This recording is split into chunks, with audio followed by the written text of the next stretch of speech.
Hey, what's up? It's Keith Keltis again. I want to talk about money, jobs, customers, and specifically low-paying customers.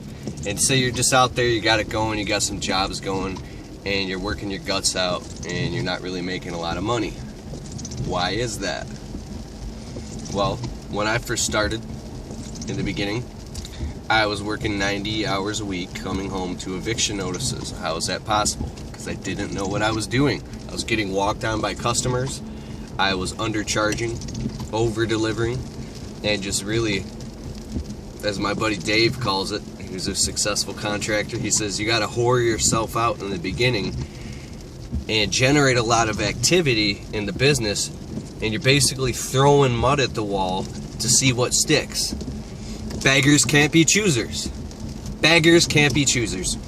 So when I would tell some of my buddies, I'd cry and whine and bitch to them about, dude, I'm working 90 hours a week and I only made a $350 profit when I did the end. And when I did the math, $350 at more like 80, maybe 90 hours. That's, I was a retard, right? No. And if you're in that same boat, you're not either. I'll tell you really what's going on here. My buddy said, why would you work all those hours and do all those jobs for such a low price? If it were me, I would go work. I would just work, 3 days a week, and I would only take the really high-paying jobs, and then I'd take the rest of the week off, and I'd be making $1,000 a week, while you're an idiot running out there working 7 days a week, making $400. I'd make $1,000 in 3 days. I would only take on the high-end profit jobs. Well, when you're broke and you need money now, and it's an emergency, you take what you can get. Beggars can't be choosers. I always had the philosophy in the beginning, I work my guts out all day from morning till night for $300, for $400, the same way as I will for $40. And people thought I was crazy. And some of my friends who have small businesses, I've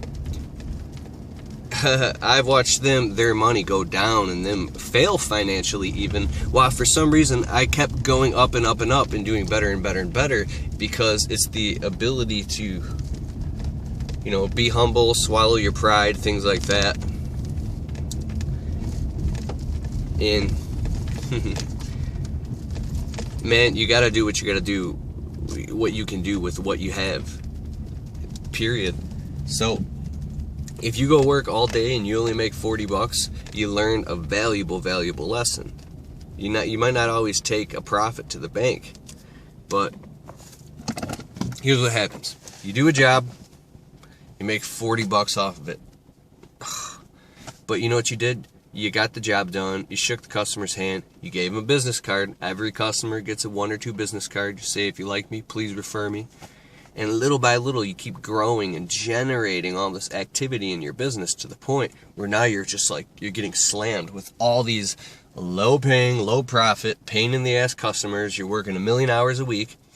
Not until you're so swamped and so booked out with so much work, and you know that you're booked and you got money coming in and jobs, even though it's peanuts, then you can start to be selective.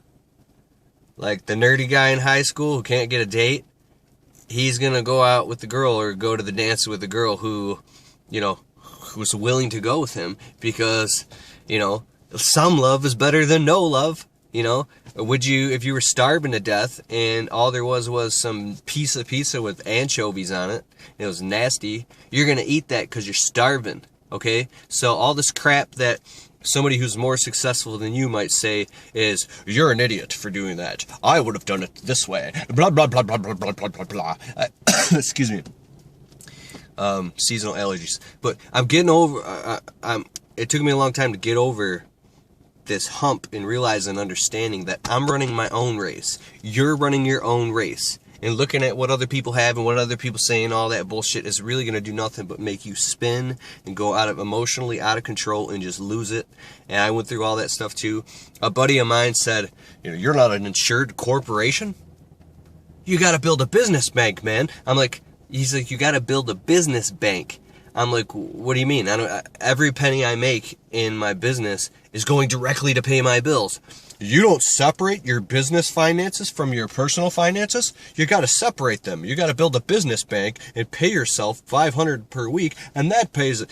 And I'm like, dude, every penny I make, well, I have over 12 grand in my business bank, and then I'm like, dude, it was so frustrating because people look from the outside in, and if you seek people's advice, the wrong people, you're gonna get the wrong advice, and then you're just gonna rip your hair out and pull and bang your head against the fucking wall over and over and over, and you're gonna be so frustrated, and you're gonna feel like a loser, like a piece of shit, like all that stuff. If you're anything like I was, man, I went through torture.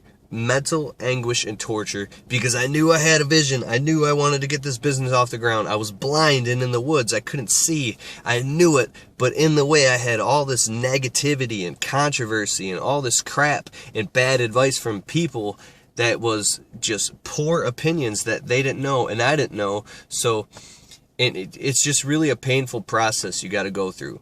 So there's unconscious incompetence. What I'm saying is there's different stages you go through until you really, really know something. So think about something that you know that you're great at. A skill, I don't care if it's basketball or you're a great pool player, some video game, I don't know what it is. But you just know you're the bomb at that, and you just know. Okay, so there's unconscious incompetence. That means you don't know that you don't know that you don't know. You're fucked. You don't know that you don't know. Then there's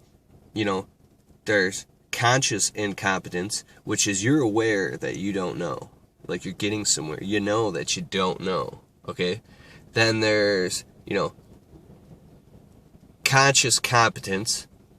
Conscious competence is the point where you're consciously aware and and you're getting some progress done. I understand this thing now. And then there's unconscious competence.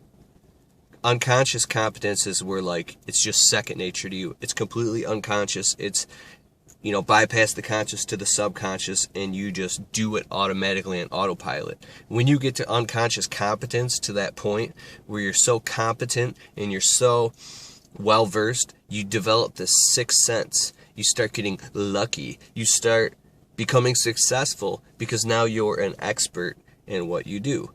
You got to start at the bottom. There's no shortcuts. And you got to become an expert, but you can't do that. You got to go through these painful steps and phases. There's a great saying I always liked by Casey Comden, this Amway guy, if you know anything about that. He says, you don't know what you don't know, that's why you don't have. If you knew what you knew, you'd have it. Because to know and not do, you don't know. You don't know what you don't know, that's why you don't have. If you knew what you knew, you'd have it. Because to know and not do means you really don't know. So we're surrounded by a bunch of know-it-alls, a bunch of people who think they know everything. I hate know-it-alls. I can't stand a know-it-all, and I'm sick of a know-it-all.